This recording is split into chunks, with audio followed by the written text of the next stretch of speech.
नमस्कार दोस्तों, स्वागत है आपका गुरु ज्ञान भक्तावल चैनल में। कई लोगों ने कमेंट किया था कि इस वीडियो का भाग 2 ही बनाओ, तो मैं आपके लिए भाग 2 बना के लाया हूँ। तो मैं आपको बताता हूँ कि सब इसमें और भी चीज़ें बताता हूँ मैं आपको कि और क्या-क्या चीज़ें सीखनी चाहिए आपको अपने गुरुजी से। सबसे पहली चीज़ आती है गड़ंत, कि गड़ंत आपको सीखना चाहिए कि गड़ंत किस तरीके से करते हैं, गड़ंत की काट किस तरीके से करते हैं, ये चीज़ें भी आपको सीखनी चाहिए। अब ये चीज़ें सीखी क्यों जाती हैं? देखिए, बहुत से लोगों को पता है कि गड़ंत सिर्फ़ गलत तरीके में इस्तेमाल किया जाता है, तो ऐसा कुछ नहीं है। गणित से आप अच्छे काम भी कर सकते हो। जैसे मान लीजिए किसी व्यक्ति ने कोई चीज़ भेजी और वो व्यक्ति बार-बार उस व्यक्ति के ऊपर करता है। मतलब जो व्यक्ति है उसके ऊपर बार-बार उस चीज़ को भेज रहा है, तो आप गड़ंत करके उस चीज़ को ऐसी जगह रख सकते हो ताकि वो चीज़ दोबारा ना आए। उस घर पे बंधन लग जाएगा, उस घर में वो चीज़ दोबारा प्रवेश नहीं कर सकती। समझ गए?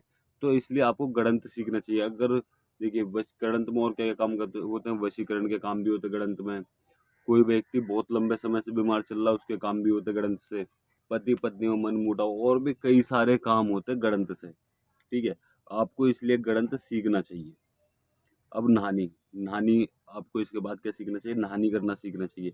नहानी कराना, ठीक है? नहानी किसकी कराई जाती है? देखिए जिस बहन-बेटी की कोख बंधी होती है ना और आपने सब चीज़ करके देख ली उस बहन-बेटी के लिए कि इसकी कोख खुल जाए, इसका वंश आगे बढ़ने लगे, इसको कोई भी परेशानी ना रहे, इसके बच्चे हो जाएँ, इसकी गोद हरी हो जाए, ठीक है? तो आपने सुना होगा कि लोग नहानी करवाते हैं। ये नहानी तब होती है जब आप सब जगह से फेल हो गए, बस आपको ये पता है कि भई अब मुझे इसका भला करना है और मुझे ये चाहिए, इसकी गोद हरी करनी है। बाबा माता से आप जो भी आप पूछते हो, जिसको भी पूछते हो, उनसे खूब लड़ लिए लेकिन उसका काम नहीं हो पाता। तो आप गड़ंत करना सीख सकते हो। गड़ंत इसीलिए सीखा जाता है ताकि अगर कहीं से भी ये काम ना हो रहा हो तो गड़ंत ओ नहानी नहानी कह रहा हूँ मैं, ठीक है? नहानी अगर कहीं से भी काम ना हो रहा हो, आपने सारे उपाय कर लिए, सब चीज़ करके देख लिए, आप एक बार नहानी करवा देना, नहानी से वो बिल्कुल एकदम ठीक हो जाएगा और उसकी गोद हरी हो जाएगी और वहाँ पे खुशी भी मिलेगी, उनका वंश आगे चल जाएगा, ठीक है? नहानी इतनी बड़ी शक्ति होती है, आप नहानी करा सकते हो, कोई भी दिक्कत नहीं है।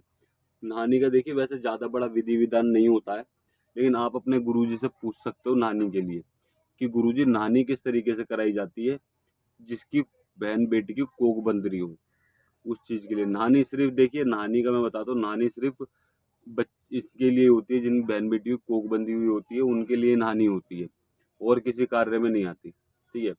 आप इसे उतारा कर दो, कुछ और कर दो तो वो अलग बात है, लेकिन मेन चीज़ है वो कि बहन-बेटी के वंश आगे बढ़ाने के लिए, जिस बहन-बेटी की कोख बंधी पड़ी है, उसके लिए, ये काम सिर्फ़ उनके लिए किया जाता है नहानी। तो ये बहुत ही पावरफुल चीज़ है। तो आप समझ गए आपको क्या-क्या चीज़ सीखनी चाहिए। देखिए एक तो गणित हो गया, एक नानी हो गई, ये बड़ी चीज़ है, ये बड़े लेवल की। जो पिछली वीडियो में मैंने आपको बताया था, वो छोटे लेवल की चीज़ें बताई थी कि आपको शुरू में क्या-क्या चीज़ें सीखनी चाहिए। अब ये बड़े लेवल आ गया, मतलब कि ये भाग 2 आ गया। आप समझ सकते हो कि आपने छोटी चीज़ें सब सीख ली, अब आपको बड़ी चीज़ें सीखनी है। तो उसमें सबसे पहली चीज़ है गणित, उसके बाद है नहानी। आपको ये गणित और नहानी तो ज़रूर सीखना ही सीखना है। अब इसके बाद आता है खप्पर। देखिए खप्पर एक होता है छोटा, एक होता है बड़ा, ठीक है? एक होता है तामसिक, एक होता है सात्विक। पर डिपेंड होता है कि आप किस चीज़ के लिए वो खप्पर दे रहे हो, ठीक है? आपको खप्पर एक नहीं होता, कई तरीके के खप्पर होते हैं और हर देवी-देवता के अलग-अलग खप्पर होते हैं। किसी देवता का सिर्फ़ तामसिक ही जाता है, किसी का सात्विक ही जाता है, किसी का तामसिक, सात्विक दोनों चलते हैं। तो आपको ये चीज़ ध्यान रखनी है।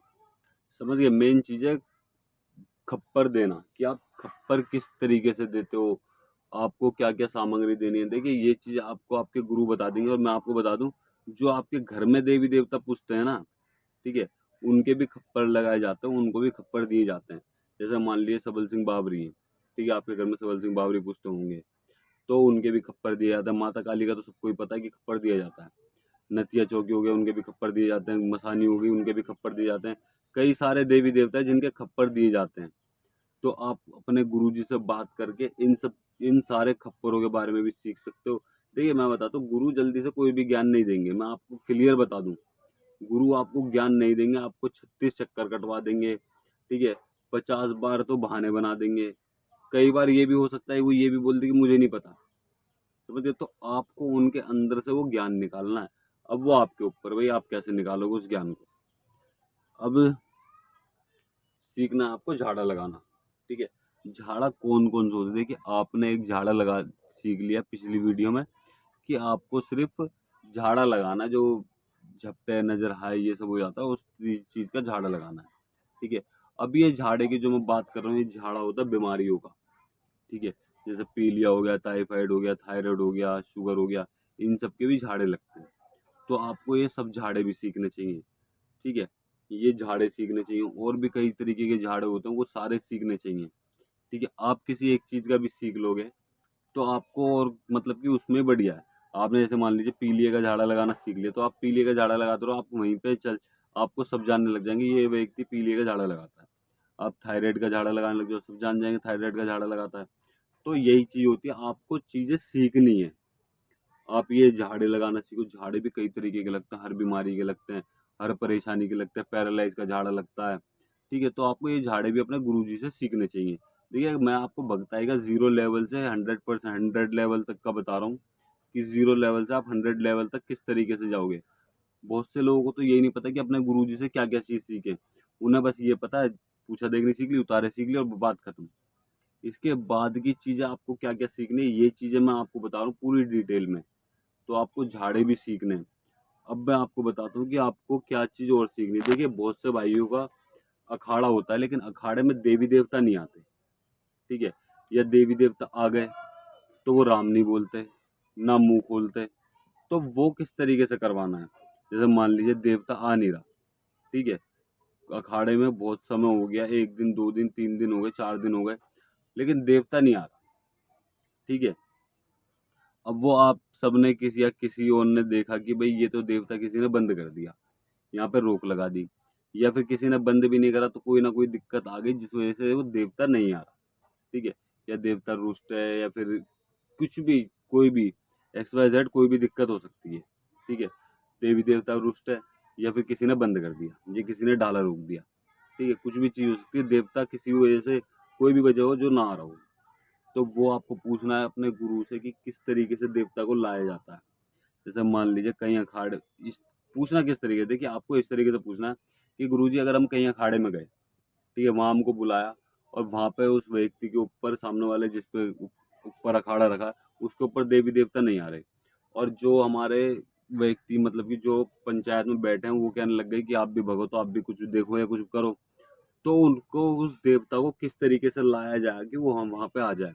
अब देवता हो सकता है किसी ने अखाड़े में देवी देवता बांध दिए हों, ठीक है, या फिर हो सकता है देवी देवता रुष्ट हों। तो ऐसा कैसे करें, क्या करें जो देवी देवता उसके ऊपर आ जाए, समझ गए। अपनी नाराजगी छोड़ के, अपनी जो भी दिक्कत परेशानी वो सब छोड़ के, और जहाँ पे भी बंद किया वहां से खुल के देवता आ जाए और राम भी बोले, जयकारे भी दे, सब चीज करे। दूसरी चीज कि अगर देवी देवता आ जाए लेकिन वो मुंह नहीं खोलते, घट नहीं खोलते, मेन चीज घट नहीं खोलते, वो ना राम बोलते ना कुछ बोलते, कुछ भी नहीं बोलते, वो ऐसे ही आगे मत्था टेक के चले जाते हैं थोड़ी बहुत देर खेल के।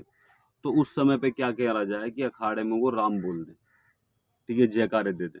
तो वहाँ पे क्या करना है, जो वो जयकारे दे दें, तो आपको ये इस तरीके से अपने गुरु से पूछना, और हो सकता है एक बार में आपको जवाब ही ना मिले, आपको कई बार पूछना है।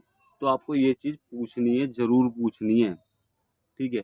और भी कई सारी चीज़ें हैं, ये चीज़ें देखिए, ये भी चीज़ जरूरी है। बहुत सी बार ऐसा हो जाता है कि आप अखाड़े में गए और वहाँ पे किसी का काम बिगाड़ दिया किसी ने, या फिर वहाँ पे देवता तो आ रहा है लेकिन मुंह नहीं खोल रहा, घट नहीं खोल रहा, वहाँ पे कुछ जवाब नहीं दे रहा।